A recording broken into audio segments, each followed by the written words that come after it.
দেশজুড়ে শিশু নিখোঁজের বিভিন্ন তথ্য ও উৎকণ্ঠা নিয়ে সরগরম সামাজিক যোগাযোগ মাধ্যম ফেসবুক। বেশ কয়েকটি ফেসবুক পেজ ও গ্রুপে শিশু নিখোঁজের স্ট্যাটাস ঘুরপাক খাচ্ছে। এসব স্ট্যাটাস সত্য ভেবে অনেকেই আবার শেয়ার দিচ্ছেন নিজের প্রোফাইলে। এসব নিখোঁজ সংবাদে একদিকে যেমন ছড়িয়ে পড়ছে আতঙ্ক, অন্যদিকে প্রশ্ন উঠছে এসব নিখোঁজ সংবাদের উৎস নিয়েও। তবে পুলিশ ফেসবুকে এসব গুজবে বিশ্বাস না করার অনুরোধ জানিয়েছেন। এখন প্রশ্ন হচ্ছে, এই হারানোর ঘটনাগুলো দৈনন্দিনের নিয়মিত ঘটনা নাকি অস্বাভাবিক বা পরিকল্পিত কিছু? অনুসন্ধানে দেখা গেছে, একের পর এক শিশু নিখোঁজের এমন ঘটনা অনেকাংশেই ভিত্তিহীন ও অসত্য। যারা হারিয়েছে তারা কয়েক ঘন্টা বাসায় ছিল না, আবার কোনো শিশু দূরে তাদের বন্ধুদের সঙ্গে খেলতে গিয়েছিল। কেউ না বুঝলেও আমরা আপনার প্রয়োজন বুঝি, আর তাই তো অত্যাধুনিক ফিচার সম্বলিত বিভিন্ন সাইজ আর কালারের 250-টিরও বেশি ডিজাইন অপশন নিয়ে ওয়ালটন স্মার্ট ফ্রিজ বোঝে আপনার প্রয়োজন। গত দুদিন ধরে দিনভর ফেসবুকের বিভিন্ন গ্রুপ ও ব্যক্তিগত আইডি থেকে শিশু কিশোর হারানোর তথ্য ফেসবুকে ভাসতে থাকে। এর বেশিরভাগই চট্টগ্রাম ও কক্সবাজার জেলা কেন্দ্রিক ফেসবুক আইডি থেকে ছড়ানো হয়। ফেসবুকে জনপ্রিয় একজন তার পোস্টে লিখেন, 48 ঘন্টার মধ্যে ঢাকাসহ চট্টগ্রামে 35 শিশু নিখোঁজ। একসঙ্গে এত ছেলে মেয়ে নিখোঁজের সংবাদে জনমনে আতঙ্ক সৃষ্টি হয়েছে।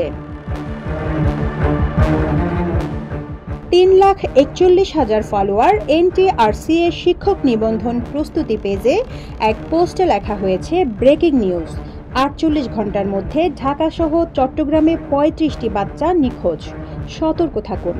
এছাড়াও ফেসবুকে বিভিন্ন গ্রুপে শিশু হারানোর বিষয়টি ভাইরাল হয়। অনেকে বুঝে না বুঝে এসব তথ্য শেয়ার করা শুরু করেন। এমন তথ্য দেখতে পেয়ে রাজধানী সহ দেশের বিভিন্ন স্থানের অভিভাবকরা উদ্বেগ প্রকাশ করছেন।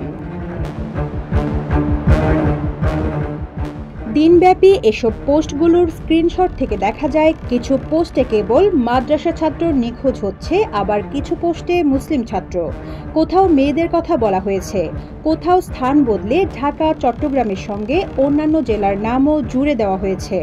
ফেসবুকে পোস্ট দেওয়া পোস্টকারীদের সঙ্গে কথা বলে জানা গেছে, তারা আসলে কিছুই জানেন না।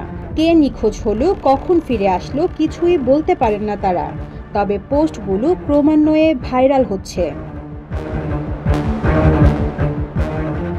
একের পর এক শিশু নিখোঁজের বিষয়ে জানতে চাইলে চট্টগ্রামের কোতোয়ালি জোনের সহকারী পুলিশ কমিশনার অতনু চক্রবর্তী বিষয়টি গুজব বলে মনে করছেন। কারণ এত শিশু নিখোঁজ হলে থানায় অভিযোগ করতে আসতেন অভিভাবকরা। ঢাকা মহানগর পুলিশের সাইবার ক্রাইম সেল বলছে, তারা বিষয়টি গুরুত্ব দিয়ে পর্যবেক্ষণ করছে। যারা এসব গুজব ছড়াচ্ছে তাদের ব্যাপারে আইনানুগ ব্যবস্থা নেওয়া হবে। সামাজিক যোগাযোগ মাধ্যমগুলোর পোস্ট নিশ্চিত না হয়ে বিশ্বাস না করতে বলেন ডিএমপির যুগ্ম পুলিশ কমিশনার বিপ্লব কুমার সরকার। প্রয়োজনে জাতীয় জরুরি সেবা নম্বর 999 কল করার পরামর্শ দিয়েছেন তিনি। এদিকে বিষয়টি এত বেশি চর্চা হচ্ছে যে বর্তমানে ফেসবুকে নিখোঁজ সংবাদ শব্দদ্বয় সামাজিক মাধ্যমটির ট্রেন্ডিংয়ে উঠে এসেছে।